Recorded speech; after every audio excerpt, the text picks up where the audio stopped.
Hello and good morning. Welcome back to the second day of the Asia Economic Dialogue 2023, the flagship conference of the Pune International Center and the Ministry of External Affairs, Government of India. I'm Shilpa Phadke, event anchor. Our eminent speakers yesterday shared their views on the conference theme Asia and the Emerging World Order and elaborated on regional cooperation, development financing, boosting trade partnerships, building and retaining a talent base, amongst other key topics. We start off now with a discussion on global growth prospects looking forward, chaired by Professor Ajay Shah, Senior Research Fellow and co founder, XKDR Forum.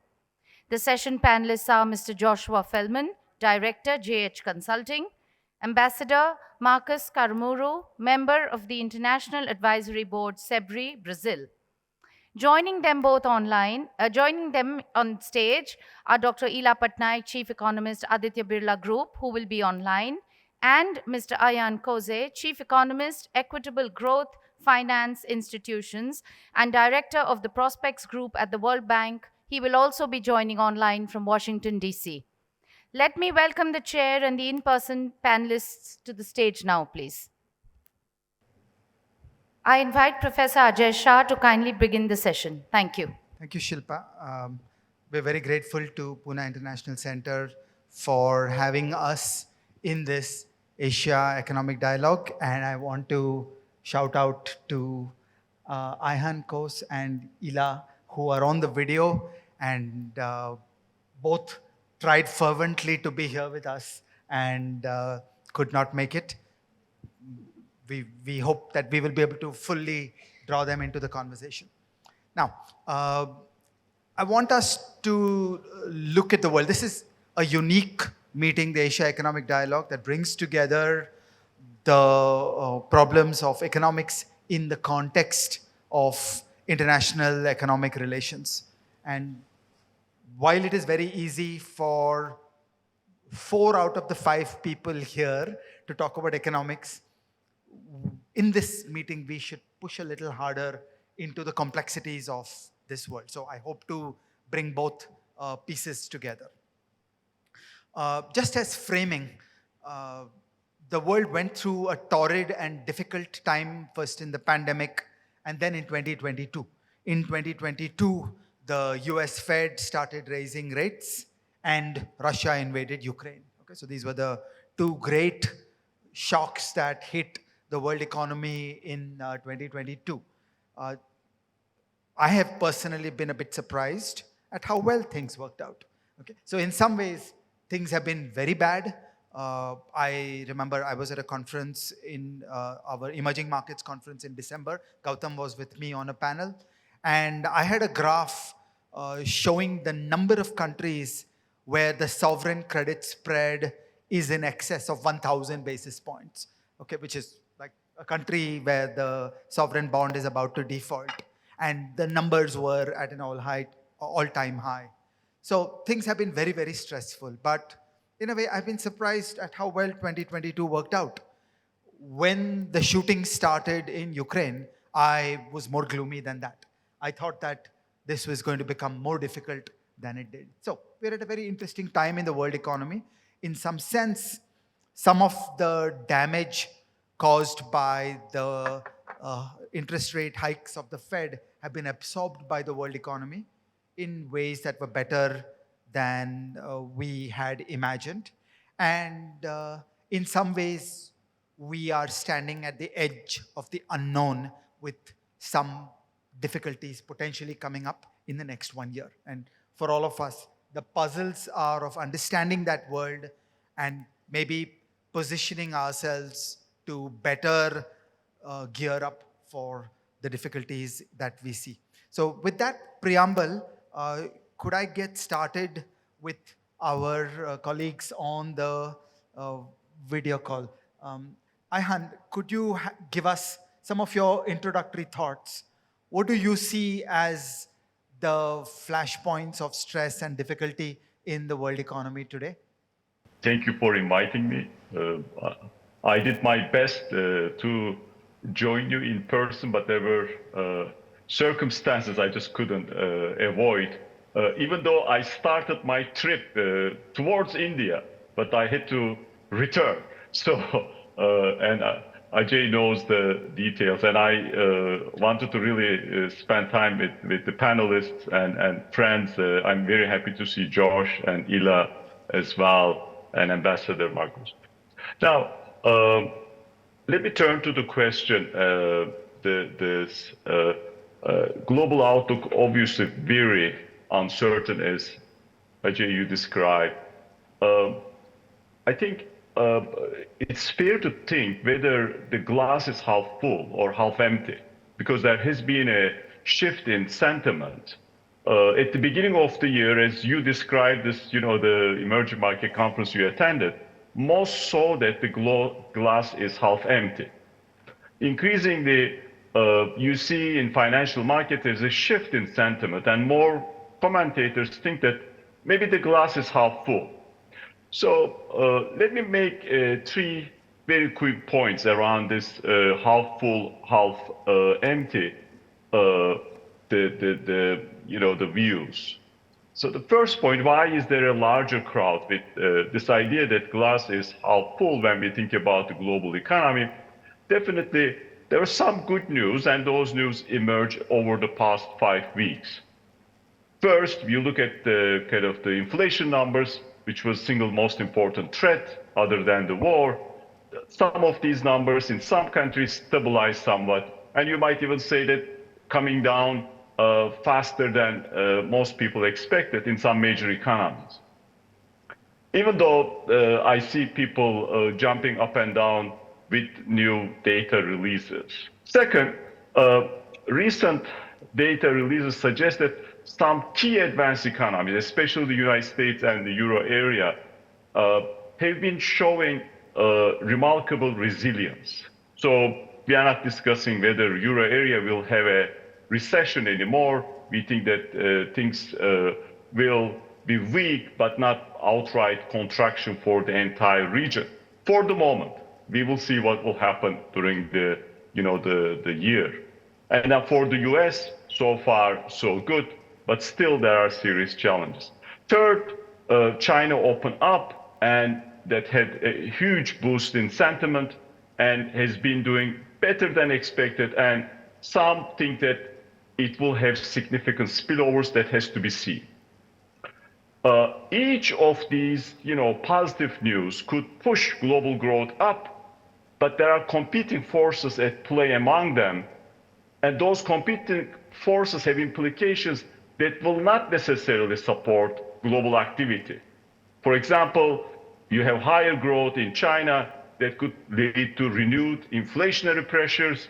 You have better labor market outcomes in the US that could make the Fed more aggressive. So that brings me to my second point, why we should be careful when we buy this idea of glass is increasingly half full for the global economy. First, there are lags associated with the monetary policy transmission. So the full impact of this last year's historical tightening cycle has yet to fully materialize. Second, the tightening cycle will continue. The Fed and the ECB will continue increasing interest rates in the near term and keep them elevated until they see a sustained decline in core inflation.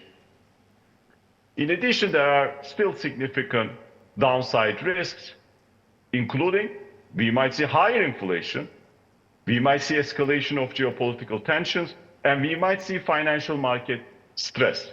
So my final point is that what is the baseline given these two observations? This year, global activity will be weaker than last year, and that weakness will be pronounced. And our latest forecast suggests, last year growth around 3%. This year, we will see growth around 2%, maybe a little bit above, maybe a little bit below, but much weaker than last year. In advanced economies, activity will be much weaker than what we saw last year. In the US, we are not expecting a recession. Growth can be around anywhere between 0.5 to 1.3%. The euro area will escape the recession, but whether deliver a growth number respectable enough. In both the United States and the euro area, stronger activity will put central banks in a corner and make them even more aggressive. So all in all, I'm going to discuss emerging developed economies as well, but let me stop here. This is a difficult environment, and we need to be very careful when we think about things are improving, because improvements will put monetary policymakers in a position to be even more aggressive, unless, of course, there is sustained decline in inflation. Back to you, Ajay. Josh, I have been an optimistic, half-full guy, and in the last few days, you've been saying to me that this is more difficult than I think. Do you want to jump off from where he left off and give us your sense of the world and the difficulties of developing countries? Sure, okay. Normally when I sit on these platforms and I talk about the outlook, the way it normally goes, and pretty much the way Ayan presented it, is there's a baseline forecast, this is what we expect, but then there are these 2-3 risks. Things could go wrong or right in different directions. That's the way things normally operate. But unfortunately, we're not in a normal situation right now.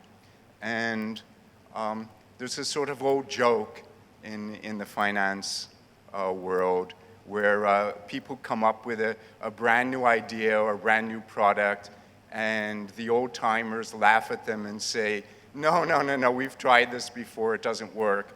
And these guys say, no, this time it's different. The irony is that this time really is different. And we need to take this into account. And what is different? What is different is we are coming out of a pandemic. And the last time there was a pandemic was 100 years ago.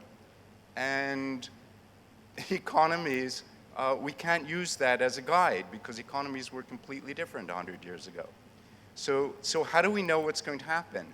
The reality is we don't. And anyone who tries to use models that are based on what's happened in the last 10, 20, 30 years, you can't trust them, you can't believe them.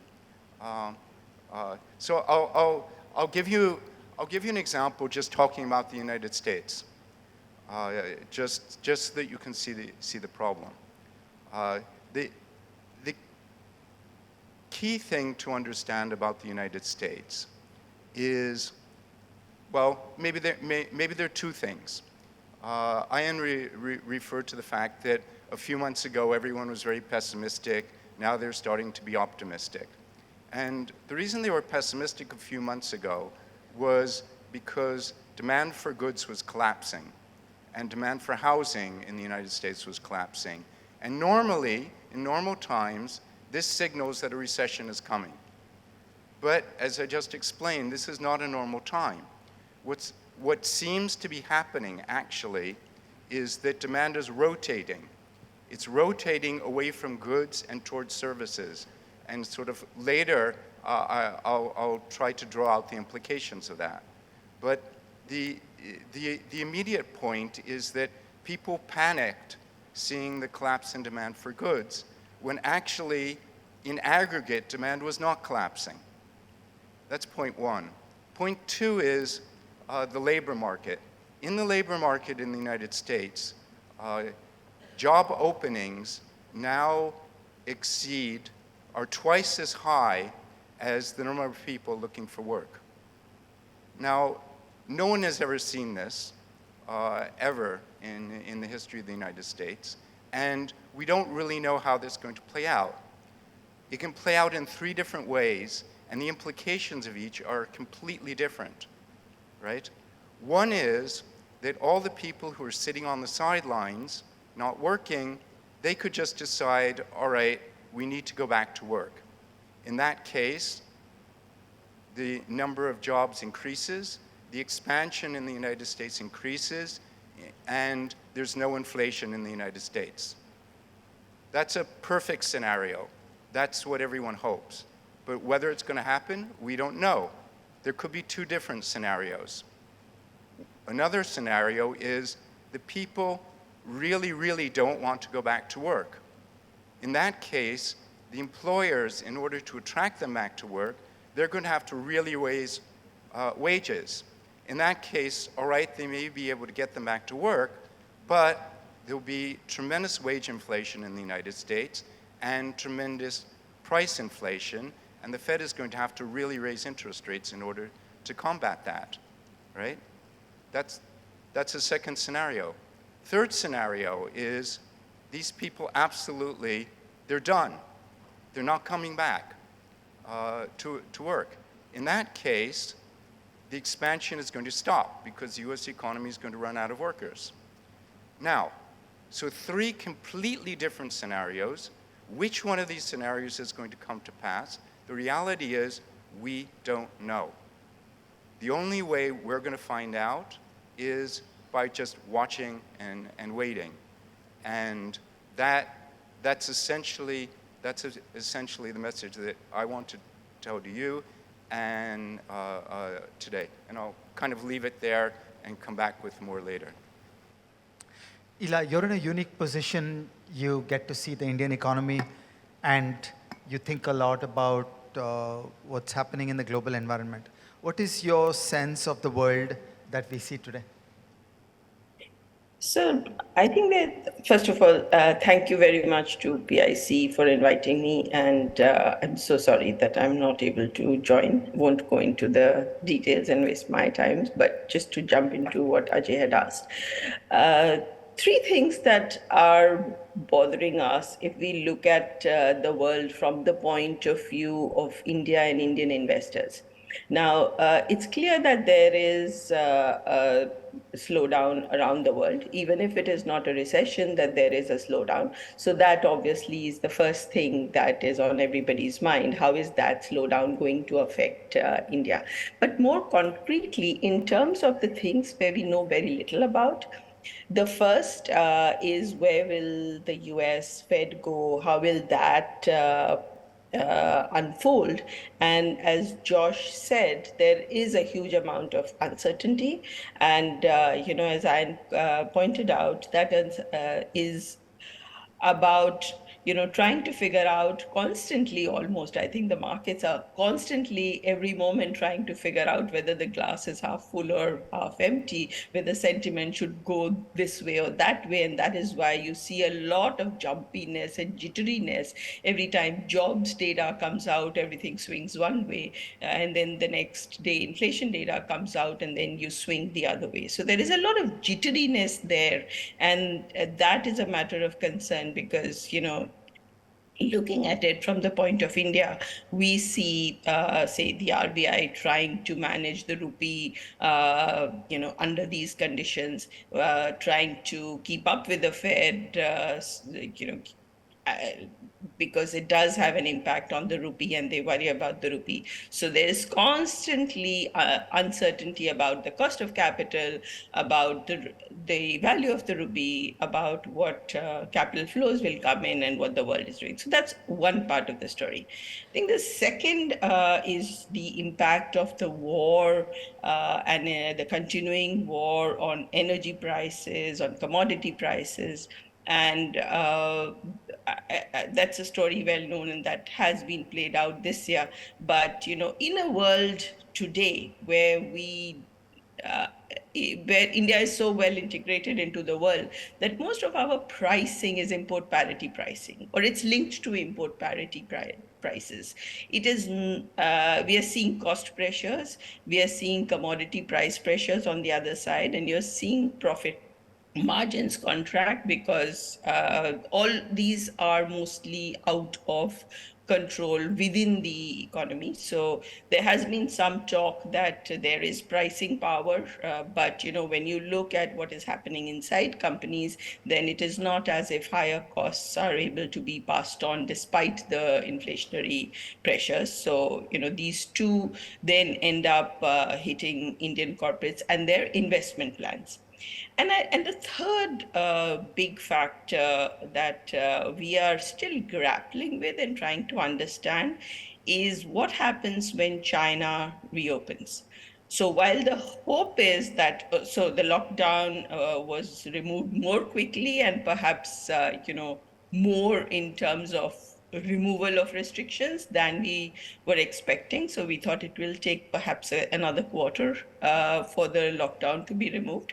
But now that the lockdown has been removed, the question is, does that bring demand back? Does household consumption increase? What happens to demand and supply from China? What happens to input prices and output prices? One of the things that we've been noticing is a deceleration in growth of exports from China to Europe and the US. Now that's happened because of the slowdown. That's happened because of the geopolitics, and people in the conference know and understand that better than we do here. But that's happening because of maybe a few small things, many small things put together. While we're seeing that happen, production and capacity. So capacity utilization in China is a little lower than earlier, and we are seeing a sharp increase in imports into India, Chinese imports. So, for example, for chemicals, there's a sharp increase of imports. And as I said, is this something that's here to stay? This is causing a huge amount of uncertainty. That in this world where, I think it really started last year in April with Janet Yellen's speech, where she talked about friendshoring. And that started the whole process and thinking of what is going to happen in terms of US-China relationships, including trade. And while some people felt that, no, it's not really going to affect trade because a lot of the American companies, depend on their supply chains, depend on China for their supplies. But I think what we are seeing on the ground is a little bit of a slowdown of exports from China to the US. So not a contraction, just a slowdown, as well as to Europe, and it may be because of these various factors. And we are concerned about how this affects us. Now, this leaves us with the question of how are we going to deal with it? Is it temporary? Is it something long term? While we all are committed to openness, we believe that trade, an open trade and global integration is absolutely essential for competitiveness. It's absolutely essential for productivity growth, and that is the way to go. And it is not a path from which we want to deviate. But if this is a temporary phenomena and there is some dumping happening, then how does that affect Indian industry and its capacity to continue to produce because of the pressures that we are seeing? How does that affect investment? Because during this year, the one thing that I see is how are we going to do this investment under uncertainty? Because investment and private corporate investment in India is a big part of what has been causing upswings or downswings in the business cycle. So, Ajay, that's where we stand and what we're thinking. Ambassador Karamuru, you have heard three economists. How does all this fit together in your mind? How do you see the world? And then how does it relate to some of the larger themes here at the AED? Well, good morning to everyone. It's a pleasure to be here. Thank you very much for the invitation to participate in the panel. I think that despite the fact that the markets have shown some optimism in the very recent period, we are still living a period of trouble, and trouble is here to stay. If we look at, but many analysts of the reality today say that if you look at the internal reality of some countries like the US, we are living in an era of anger. You see very strong forces opposing one another. Even in Brazil, we feel that. If you think, if you look at China and the US, an era of distrust. And in general, in the economy, I think we are living an era of uncertainties. Look at the Fed's policy, for example. A few months ago, before the Fed started to decided to end the quantitative ease and start raising interest rates, many economists were saying the Fed is too late. They should be acting more strongly because they are too late. They are very generous with the interpretation of inflation. Then after a while, the Fed started to pay attention to it and say, well, maybe we were too late. And we saw 4 increases of 0.75 percentage points in the interest rates in the US. After a while, after these increases, the signs in the economy improved a little bit, and the Fed decided to reduce the increases in interest rates to 0.2%. So we look at this reality and say, well, the elements for the decision don't seem to be there, you see? And whatever we have in terms of a general scenario is uncertain. And this uncertainty has an impact on emerging markets economies, of course, an impact on the exchange rates, an impact on the flow of capitals, an impact on the financing of many countries that depend on external finance, have an impact, and countries have to deal with these aspects of the impact of the policies in the major economies, in the more mature economies, in a very uncertain way and without able to determine their own future. Look at Latin America, for example. Latin American countries have had a very difficult experience with very high inflation in the 80s. What the Latin American country did, much before the US and the Europeans started to increase interest rates, we increased interest rates very strongly. The case of Brazil, for example, today, our interbank rates are 13.75%, while inflation is 5.8%. So real rates of 8%, the highest in the world. But this is the general behavior in Latin America. You see, what's the impact? It's a strong impact on growth expectations, and at a time when we cannot make use of counter-cyclical policies from a fiscal point of view, because budget limitations will be there and we cannot act. So the situation is a very fragile situation at this point.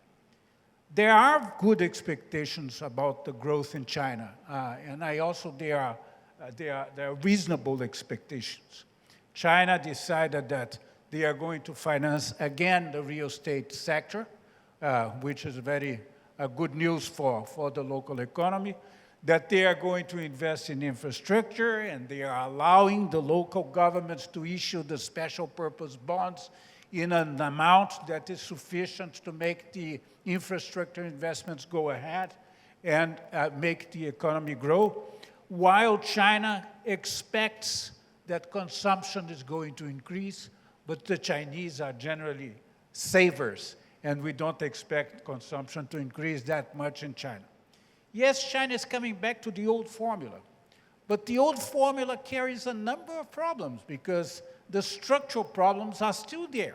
The situation of the local banks, the general framework of the fiscal policy, a lack of transparency in monetary policies. So at a time when everyone expected that China would also be dealing with these points or talking about reforms, what we are seeing is that the Chinese government is saying, well, let's postpone this. Let's come back to growth on a regular basis. Is it good news? Very good news for international economy. Is it good news for the Latin American economies? Very good news, because we are big exporters of commodities to China. And when you see the Chinese economy growing again, this means that there's a lot of space for our trade to work very well, and then we are not going to have balance of payments problems. But there is still an uncertainty in the air.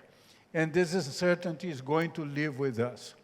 For some smaller countries, the problem is more dramatic because they depend on international markets to finance themselves, or just like the Minister of Mauritius, the Minister of Finance of Mauritius told us yesterday, they didn't have any source of revenue during the pandemic. They had to borrow extensively, and that went to 100 and something % of GDP.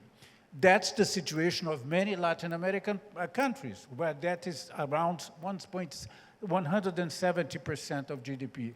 So that situation must be solved. Some kind of cooperation between the Fed and central banks all over the world are needed. And we need a level of dialogue among countries about economic policy at this point much higher than we needed in the past. I want to continue on the financial cycle and the way it is playing out across the countries. As I have thought about it, there was a period where the Fed was raising rates and where the forward-looking market-based measures of uncertainty, the VIX and the MOVE, were at pretty high levels. So that's generally a time when global capital retreats from the developing countries, and we saw that kind of problem happening. Now, what is interesting about the present moment is that we are at a middle road in the following sense, that the VIX and the MOVE are back down to some of the lowest levels of the latest 1 year. And the light is at the end of the tunnel in terms of Fed raising, meaning the Fed will raise some more, but it is no longer an environment of very large, unpredictable rises. Probably the numerical values involved today are smaller as compared to what we may have thought 1 year ago. So how does that leave us? Are we still in an environment where some explosions can go off? Okay, because as Ayhan emphasized, we don't know what is the lag of these policy problems. Okay, so we've had a crypto meltdown, we've had FTX blowing up, we've had a bunch of countries defaulting, we've had the Indian startup sector facing a torrid time. All these things are what inevitably happens when the Fed raises rates and the VIX and the MOVE pull capital back into the DMs. Are we at the end of that journey, or would you think we are still ripe for some explosions?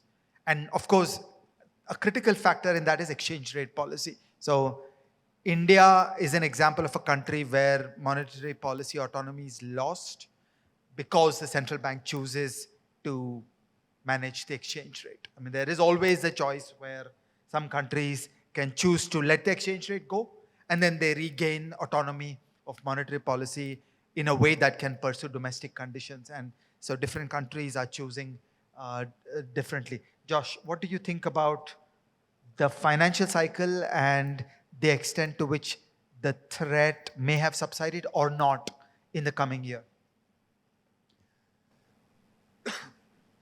Yeah, it's a good question, right? I think again, this time is a little bit different. If you go back and you think about previous times when the Fed was raising interest rates aggressively, for example, in the mid-2000s,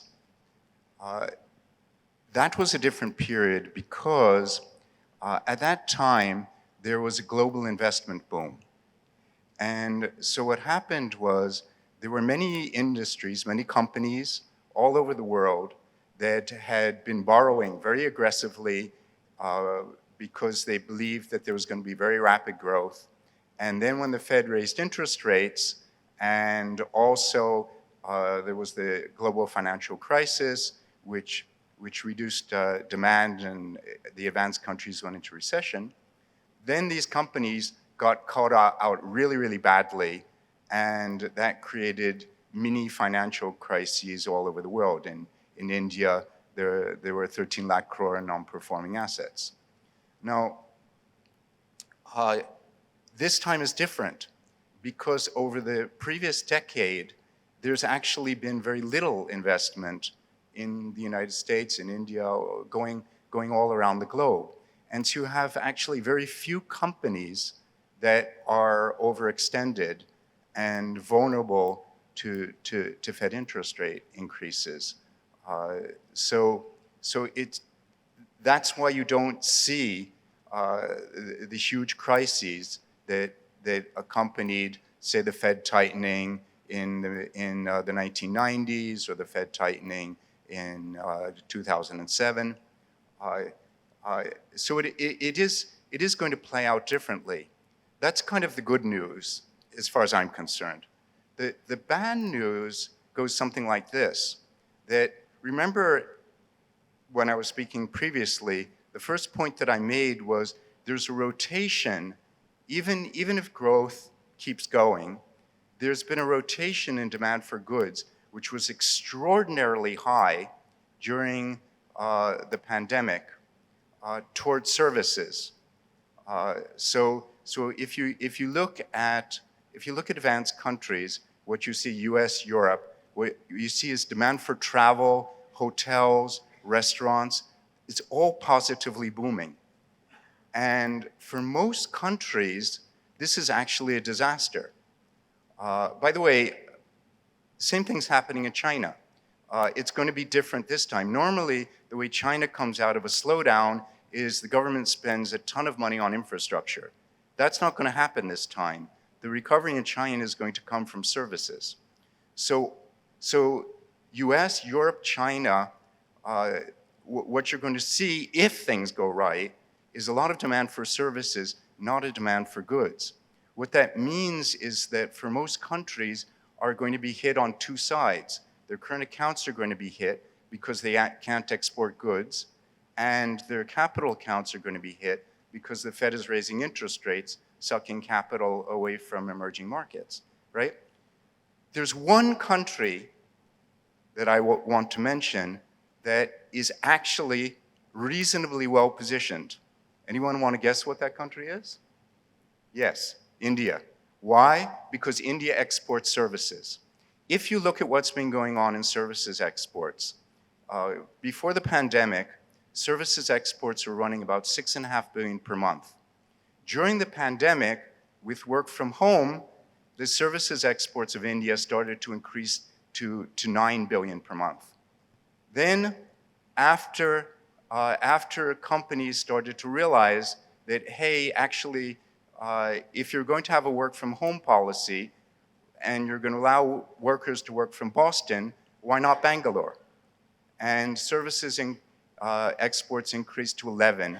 Last 2 months, they're up to 16 billion.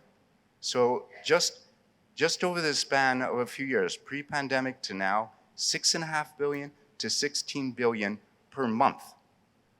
This is a huge change, and it can keep going.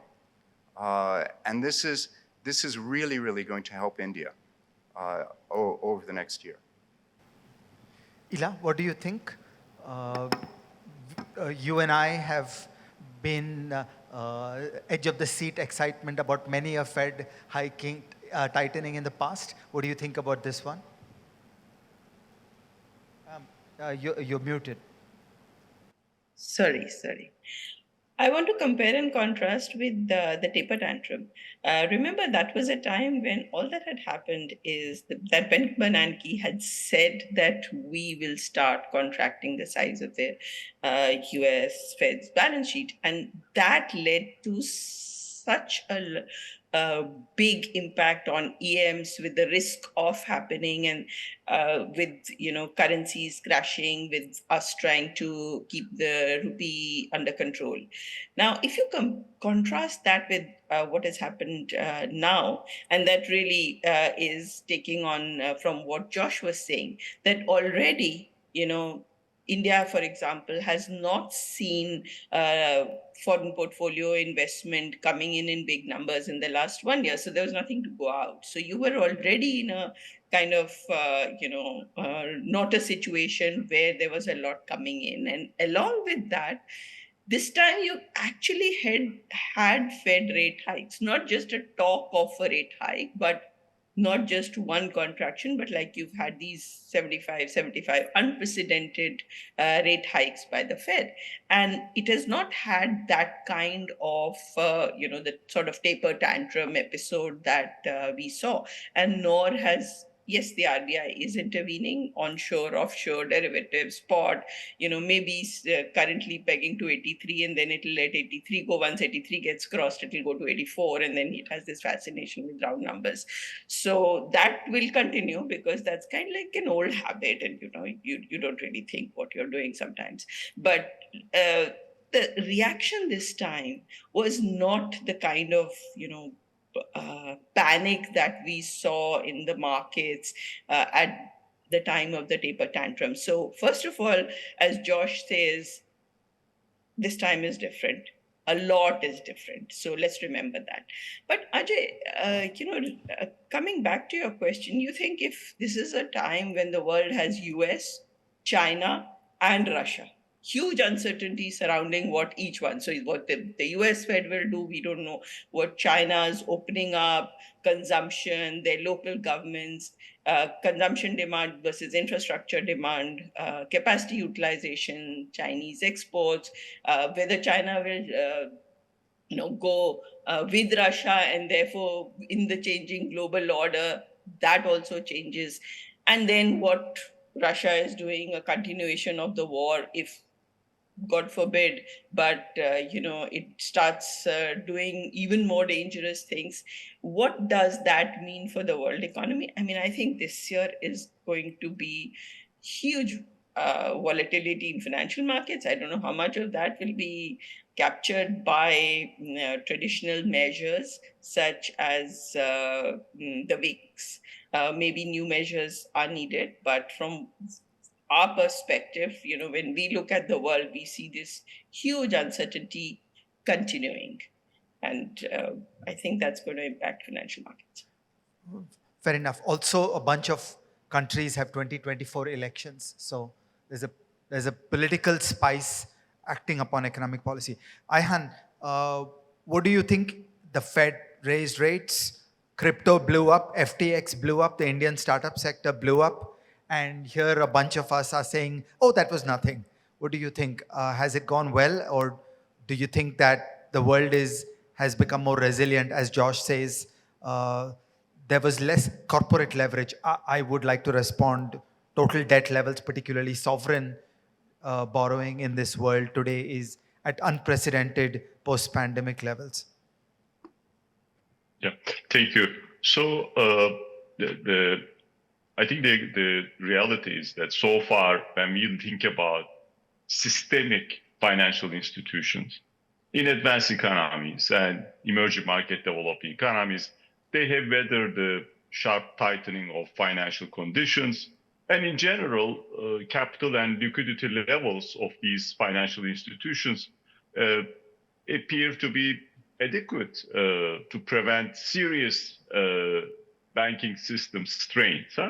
So financial systems have been remarkably resilient when you think about the extent of the tightening cycle we have seen. Having said that, when you increase interest rates, you increase it fast and at a very high level, and you have elevated volatility that takes place. We saw what happened during the past 3 days in the US equity markets. And the issue is that are there certain things we don't know, and we only learn when the kind of the risk materializes. We don't even know that there is that risk. And there we really need to look at non-bank financial intermediaries. And we saw what happened in the UK debt markets because of the problems of these non-bank financial intermediaries. And there are risks basically associated with the large off-balance sheet derivatives. These non-bank financial institutions have. Now, yes, most emerging market developing economies have done remarkably well, but several of them experiencing financial stress. They see the type of problems we saw before: the capital outflows, currency depreciations, and difficulty servicing debt. Unlike during the global financial crisis, or for that matter, the taper tantrum, the countries that have been affected so far are these frontier markets with limited cross-border spillovers. That's why you don't hear a lot of noise about financial market stress, but there is stress on the ground. When you think about countries like Ghana, Sierra Leone, Egypt, Laos, they are struggling. And when you think about a number of low-income countries, the really challenges are very, very large when it comes to debt. And of course, in an environment with weak growth, elevated interest rates, these challenges are going to be even larger. So yes, we are not discussing emerging markets, but at the same time, when you think about the frontier markets group, when you think about these low-income developing countries, the debt problems have been accumulating, and we are at a point we really need to think how we are going to address these problems if we have a string of debt crises. That's why there is a debate about whether the common framework is the right mechanism to address these challenges, and those problems will continue. Now, Ajay, quickly, let me make some observations about emerging market economies, very related to this issue of financial market challenges. And I'm very happy Ila raised a number of critical points. Financial conditions are tight. They will remain tight for the foreseeable future. Global trade will be weaker. Last year, it was around 4% growth for the global trade. This year, it's going to be less than 2%, because the global demand will be weaker. And depending on the China's opening going well, not going as well as what people are expecting, those countries that rely on trade will see the implications of weaker trade. And the third leg of this, the external environment, when we think about emerging market developing economies, commodity prices remain volatile. So energy prices, yes, the natural gas prices declined significantly, but look at the price of oil, still up relative to what we had in December. People would like to see, how the global activity is going to move. Metal prices went up quite significantly. So all in all, there is a very difficult external environment out there. As much as people would like to say, the glass is half full, and the growth prospects have worsened materially. I'm not going to discuss the forecast, but let me make some observations about how difficult the growth in the global economy when we look at emerging market developing economies. So over the period 2020-24, we are forecasting, of course, the 2021-22, we already know, then 23-24. So you have half of the 2020s, per capita income growth is going to be 1.5 percentage points lower than what we had in the previous decade in emerging market developing economies. Okay? So when you sit down and think about that type of growth slowdown, you start thinking about whether 2020s is an outright lost decade. And of course, at the World Bank, we look at the issue of poverty. You look at countries, which countries are growing faster and which countries growing slower. Countries that have higher poverty rates tend to actually grow at a slower pace. So it is becoming increasingly more difficult to address the problems in the context of poverty.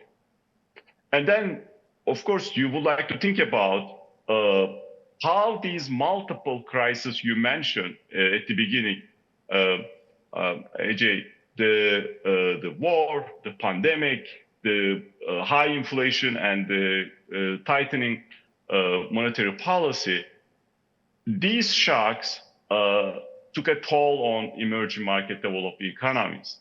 And when we think about how large this toll is,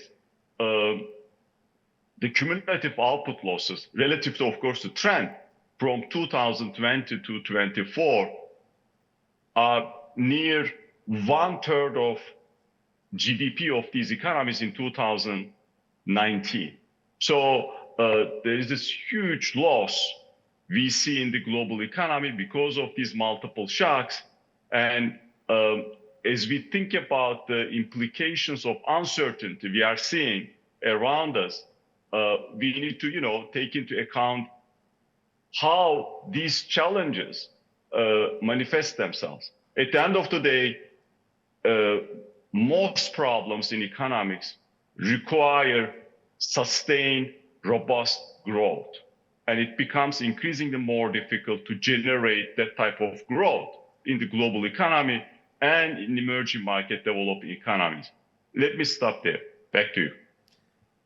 I went off on a cycle, jumping off from where you were, about the Fed and financial conditions.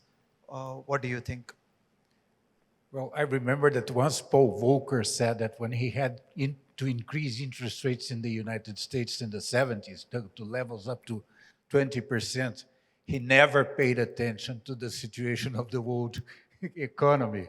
Yeah, and I hope that the reality now is different, that the Fed authorities will have to pay attention. But when the Fed increases interest rates and there is this flight for quality, in the capital state, the flight for quality, there's not much choice for the emerging markets, except one, to keep monetary policies that are credible, and two, to tighten the fiscal policies as much as they can tighten. The problem of tightening the fiscal policies today is that, one, we still have remnants and strong remnants from the pandemic period. You see, the social needs are enormous in our realities, and tightening fiscal policies has limitations at this point. The second point is that there are new requirements on fiscal policies. For example, the actions needed to deal with climate change. You see, there are many new requirements. So the situation now is a more difficult situation than in the past. And we have more present in our minds the idea that coordination between monetary policy and fiscal policy is an essential point. In Brazil, we have been discussing, but what's the size of the fiscal tightening that we have to maintain in order to generate confidence in the markets and not to damage so much the social reality and the internal reality? This is a discussion that we entertaining ourselves with many different views among economies. And of course, with a different view between our central bank, which is independent, and the government that sees the needs to spend and wants to spend. Another realm of questions that are not solved and that we'll have to find the solutions with time and going on and facing a challenging reality. And I want to come back to growth.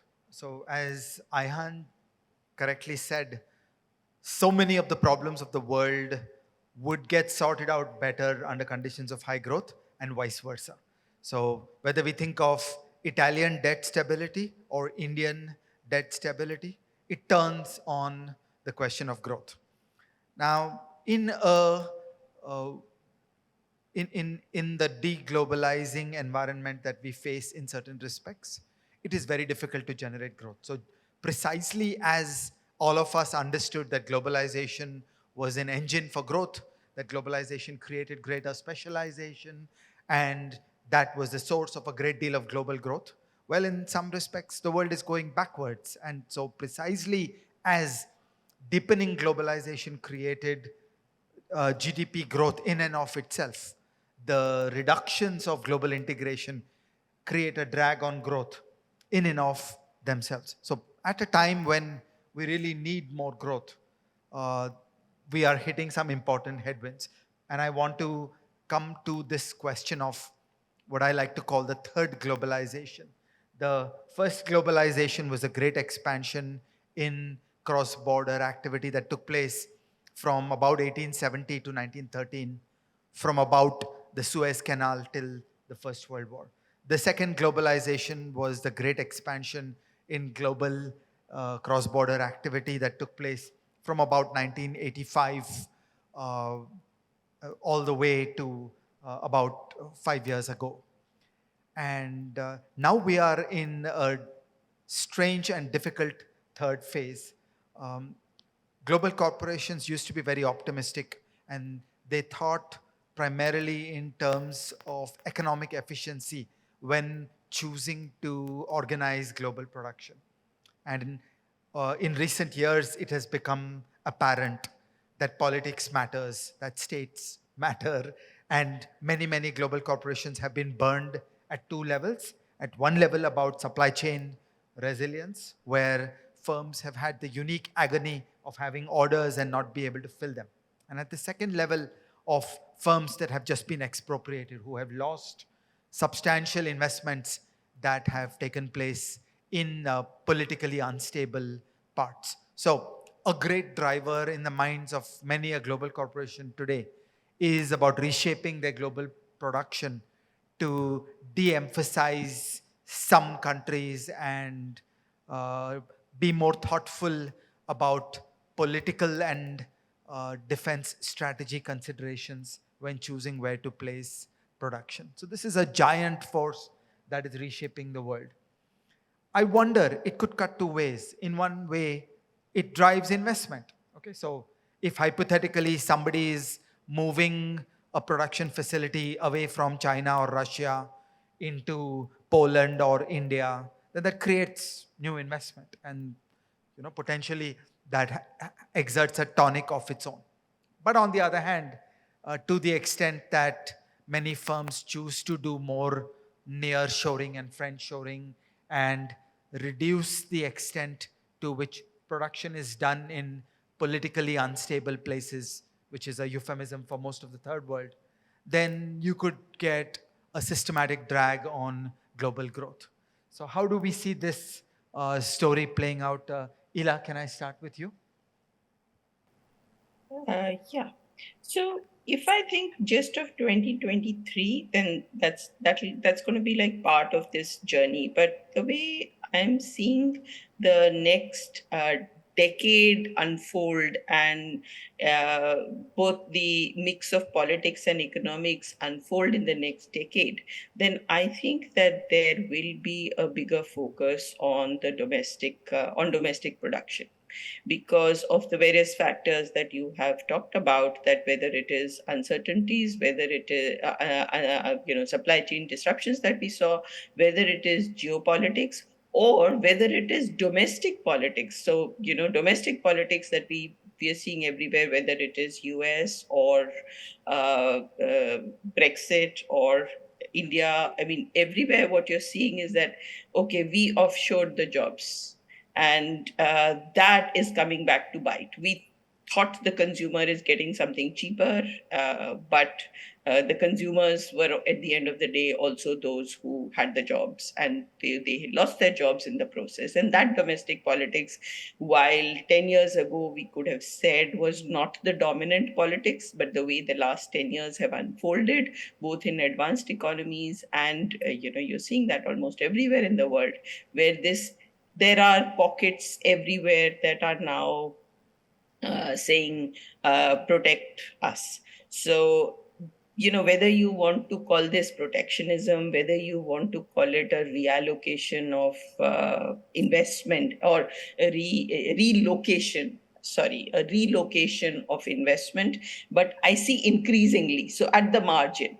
So I'm not seeing that today everybody is going to get up and disrupt everything. So that's why I began with saying that 2023 may not be the year in which you see a very huge swing, because it's not going to be a swing. What I'm seeing is that at the margin, increasingly, as investment decisions get taken, as government policies get made, so whether it's the PLI scheme here, whether it is the various policies of the US government, or Brexit, of course, or policies in Europe, whether it is things even like CBAM, or whether it is a lot of issues which I see over the next 10, 15 years, increasingly, people are going to want to invest and create jobs in their own countries. And governments and politics, after all, governments cater to, the needs of the people. And there is, this thing that one hears in India, which is that consumers are also producers. That while it's good to get cheap products in, but then those very people who were consuming, instead of their real incomes going up because of the increase in, because of cheaper consumer goods, their real incomes went down because they lost their jobs. So one is seeing that sentiment. And that, I think, is going to shape how drivers of growth or investment are going to evolve. Exports markets, if you think of the drivers of growth today, then they're also pushing us in that direction, because it's not as if export markets are booming, or as I had said, we are expecting global trade to slow down. So if exports are down, if various governments across the world, their fiscs are in crisis, and the ability of the government to just do a large counter-cyclical push to growth is limited, because their budgets are already stressed. So who does the investment, and where does the investment get done? And I think it's going to be more towards domestic consumption, domestic markets, and trying to have that investment in the country, incentivizing that investment, putting restrictions through various, trade, non-trade, incentives, various kinds of measures. So that's my sense of what is likely to unfold in the next decade. Ayhan, what do you think? Is the third globalization a period where we see a reversal of the classical theory of trade, where the decline in international economic engagement creates a structural drag on growth? And then if so, is it a period of tremendous difficulties for countries in the coming years? The simplest example is the fiscal difficulties of an Italy or an India. But as you correctly said, all the problems of the world require the elixir of growth. How do you overcome climate change? By fundamentally having a dynamic, high growth environment. Thank you. Let me use this opportunity to advertise a new study we plan to release before the spring meetings, exactly on this issue. Growth is slowing. It will likely be slower than what we saw last decade and the previous decade. And trade will be one reason why we will see the slowdown, and the other big reason, actually, what Ida mentioned, the investment slowdown, which we covered in the latest Global Economic Prospects report. But let me put these things in context first. I'm going to focus on the trade issue. So in the past decade and a half, global trade growth has slowed. There are good reasons. Global chains have matured, the investment growth was weak, and political support for trade liberalization has waned, and really trade tensions have emerged between major economies. Now, instead of growing twice as fast as global output growth, this was what happened from 1970 to 2008. Now, the growth of global trade in goods and services since 2010 was less than one half, faster than global output growth. So the trade was really an engine growing much faster than output. Now it is growing much, less fast. Now, COVID-19 was a big hit. Then there was a recovery. That recovery was swift. But then you have another blow because of the war, and trade starts slowing from 21 to 22, and 23, as I mentioned, will be slow. So what is next in the context of trade? Unless there is a major policy push, trade growth is likely to weaken even further in the remainder of current decade. As I mentioned, we are seriously thinking that 2020s might become a lost decade for emerging market developing economies. This is not only because we are expecting slower growth, but also because some of these key structural drivers of trade growth no longer there, or they are basically eroding. The supply chains, they were remarkably resilient given the magnitude of recent shocks, but they are maturing, and there is all types of pressures on supply chains. Ila mentioned the French shoring, near shoring, and they will have consequences. So you will have fragmentation above and beyond competitive advantage considerations. Now, what is the big problem when we just focus on trade? And what could be the at least a marginal solution? AJ, let me try to be, in a sense, constructive in the context of policy. When we look at emerging market developing economies, we see that cost of trading is still very high. So the trade costs, they are almost equivalent to a 100% tariff, making this international traded goods cost roughly twice as much as domestic goods. Tariffs are only 1/20 of average trade costs. Actually, the bulk of these trade costs are incurred by transport and logistics, non-tariff barriers, and policy-related standards and regulations. You can call this, trade facilitation. Of course, there is this big issue of transport and regulation, logistics related to infrastructure. And I know India is thinking about these issues quite intensively. So what countries can do, they need to find ways to reduce these trade costs at home, and because there will be trade, not as fast as it used to be, but there will be trade, and countries like India can take advantage of trade-off services, as Josh mentioned, but reducing these trade costs in an environment, it is going to be difficult to push the type of trade integration we used to see, going to be critical to still gain some type of advantage over other countries. And we tend to think that there are still significant gains associated with the elimination of these trade costs. But let me stop there. Ajay, back to you. Thanks, Ayan. I was fascinated by the numerical values that you used. I'll talk with you by email separately. I'd love to see the evidence, because that's in a way also a very constructive idea for policy, that there is huge headroom to continue to chip away at tariffs and other non-tariff barriers through which a country like India can continue to integrate into the world economy, even if some of the structural headwinds are running in the other direction. Josh, what do you think?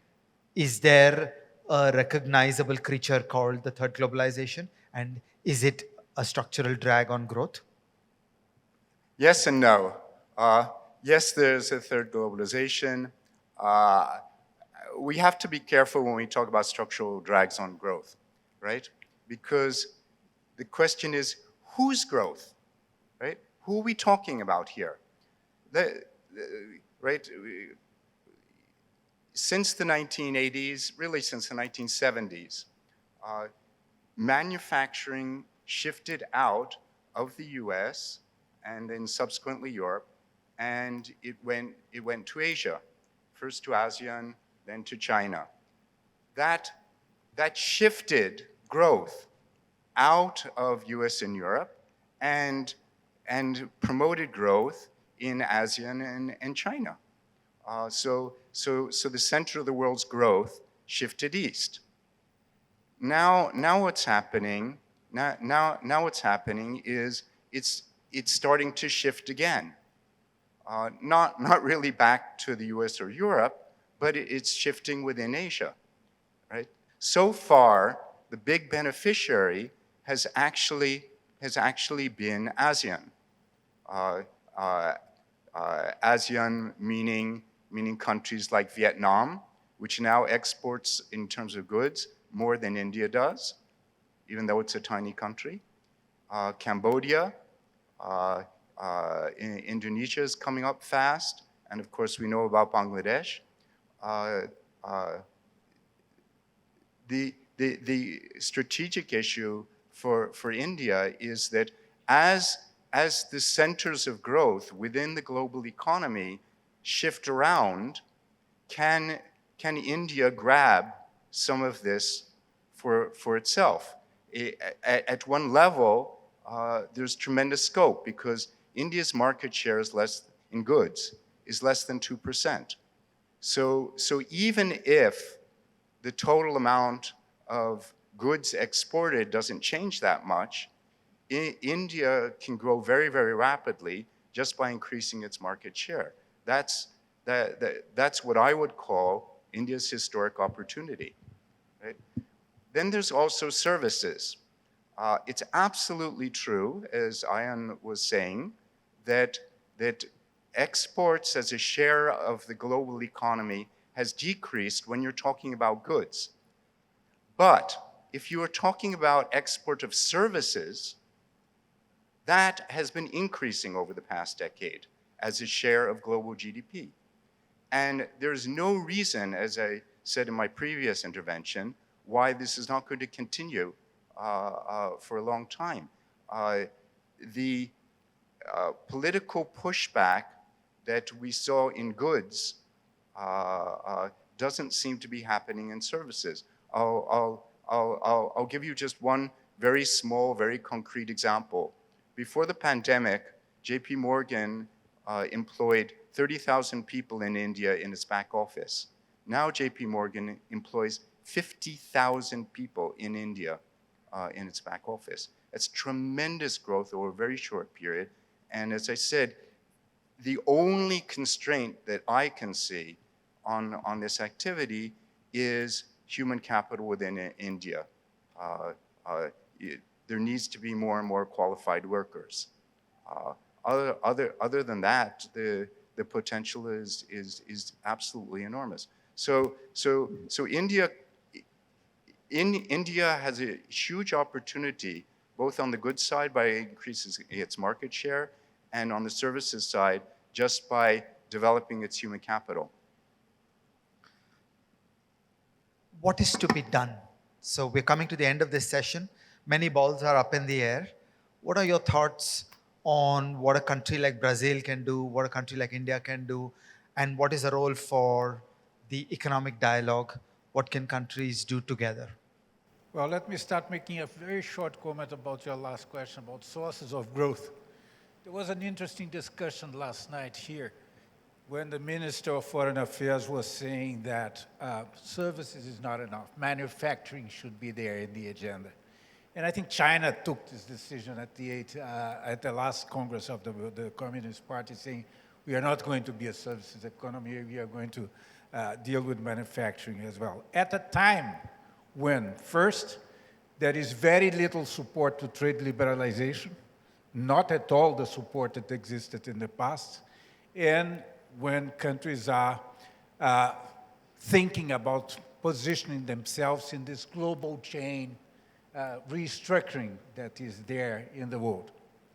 I think that there are new sources of growth. The low-carbon economy, will offer many opportunities. The digital economy is going to offer many opportunities of growth. And then your question is, but what to do? What to do? First, I think we should, again, give a strong support to trade liberalization. Trade liberalization is losing its force, and countries will have to continue this idea of building a global economy. The global economy is very much being challenged today, of building a global economy and benefiting from the global economy.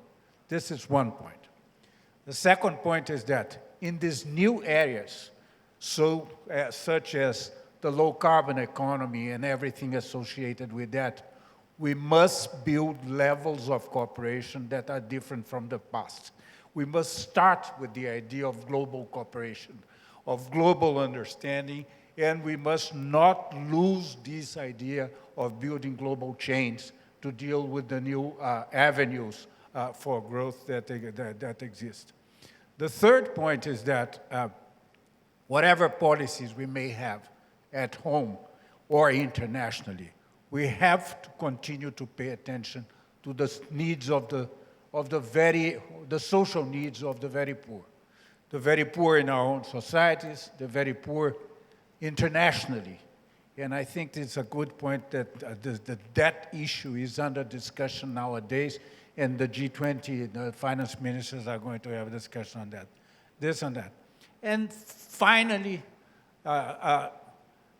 countries have to entertain a dialogue about monetary policies and keep a level of transparency with one another that will increase the certainties in the world about how to manage the economies and how to see capital flowing in a healthy way.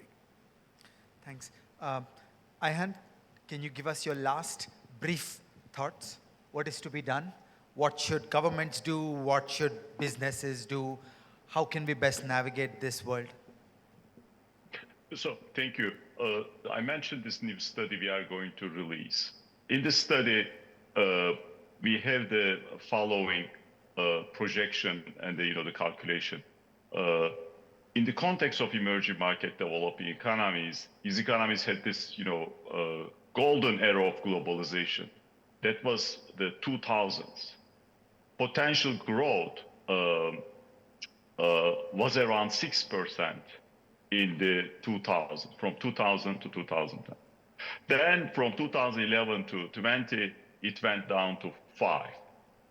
Our calculations suggest for the 2020s, from 22 to 30, potential growth will go down to 4%. And that's a significant decline. And if your potential growth is declining, you are in deep trouble as a country. So what to do? We need to invest. And there are many good reasons to invest. We need to invest in physical capital. We need to invest in human capital. And we need to find ways to improve female labor force participation. There are things to be done at the global level. I think the ambassador explained these things in a very nice way. We need to work together. But at home, there are huge opportunities. Many countries need to go through a transformation when it comes to infrastructure. And infrastructure is all about investment. So as much as there are huge challenges, we think that there are huge opportunities this decade brings. It is possible to reverse the slowdown in potential growth but that will require a Herculean effort. That effort, according to our calculations, to deliver the type of investment growth countries delivered in the best 10-year period they did over the past 4 decades. It will also require a significant increase in human capital investment, the type of investment they did in the best 10-year over the past 4 decades. And then, of course, there is this huge challenge we did not discuss associated with aging, and that will require bringing new sources of labor force within countries that most often, in a number of emerging market developing economies, the female labor force, we see underutilization of that in some regions more than other. And of course, when it comes to, economic growth, we need to find ways to improve institutions. Institutions are central to attract foreign direct investment. Institutions are central to promote domestic investment. And without having strong economic institutions, strong legal institutions, it is very difficult, if not impossible, to have sustained economic growth. Back to you, AJ. Ila, what are your brief thoughts? What is to be done? What should people in the government do? What should people in the world of business do? So I think that's a bit too big a question for me. I would only think about what can economists like me do. And perhaps even if that gets done, then I would be very satisfied. So I think economists like you and me need to be far more cognizant of the fact that there was a world before the 2020-21 disruption and that we have seen. So it was a world pre-COVID, pre-war, pre the geopolitics that we are seeing, when we had settled down and we had some solutions. And the world that we're going to see after this is going to be different. And therefore, the solutions that we economists propose to the world are going to be different. Politicians are the ones who have the kind of responsibility of listening to on the ground what people are saying and wanting, and it is their job to then shape policies accordingly. And we need to be talking much more to them, to trying to understand, and we need to get into a mode of listening to understand what is happening on the ground. Maybe we lose a year of listening and understanding and just thinking before we come up with solutions for this new world, because I feel that there's so much of a disconnect between the kind of advice that we give based on the world as it was pre this disruption, and it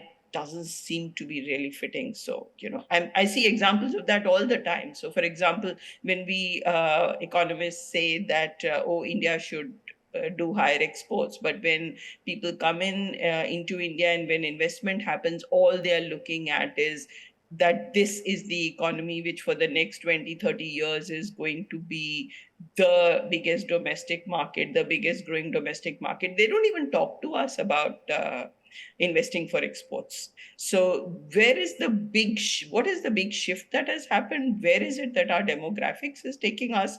I mean, I see growth of services for India as the big thing, while manufacturing is more for domestic economy. And that's the shift I'm seeing on the ground.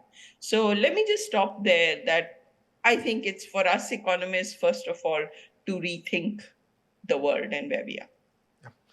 Josh, you have to be very brief. We're almost at the end. What is to be done? What should we think about as actions by states and by each of us as individuals, by businesses? Yeah, I know we're out of time, and I liked Ila's comments so much that I will just endorse them and turn it back to you.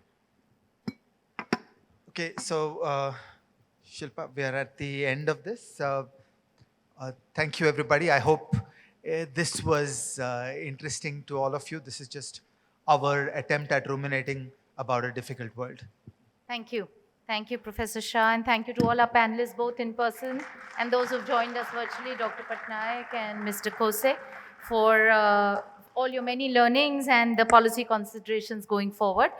I request our chair to please present the speakers with a token of appreciation on behalf of PIC.